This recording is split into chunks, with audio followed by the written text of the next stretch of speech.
যায় মোৰো মন যায় কেতিয়াবা জুবিন গাৰ্গ হ'বলৈ বহুত মন যায় 90 দশকৰ পৰা জন্ম হোৱা প্ৰতিজন অসমীয়াৰে জীৱনৰ কোনোবা এটি পৰ্যায়ত এবাৰ হ'লেও জুবিন গাৰ্গ হ'বলৈ মন যায় আজিতো 18 নৱেম্বৰ তেওঁৰ জন্মদিন তেওঁ নোহোৱা হোৱাৰ 2 মাহ হ'বৰে হ'ল তেওঁ নোহোৱা হোৱাৰ পৰা প্ৰতিদিন এটাই কথা অনুভৱ কৰিছো জানা প্ৰতিপল সহায়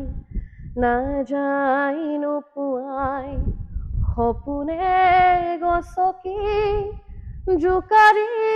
থৈ যায় হয় দিয়া এটাই জীৱন তাতেই জুবিন অসমত ৰকষ্টাৰ বুলি ক'বলৈ কেৱল এজনেই আছিল জুবিন গাৰ্গ জুবিন গাৰ্গক সোঁৱৰণ কৰিবলৈ উদযাপন কৰিবলৈ আমাক কেলেণ্ডাৰে বান্ধি দিয়া তাৰিখ নালাগেতো জুবিন গাৰ্গ লুইতৰ নিচিনা অসমীয়া জাতিৰ চিৰ প্ৰবাহমান বুৱতী সুঁতি আৰু আজি আমি গৌৰৱেৰে কওঁ আমি জুবিন যুগৰ মানুহ আমি জুবিন যুগৰ মানুহ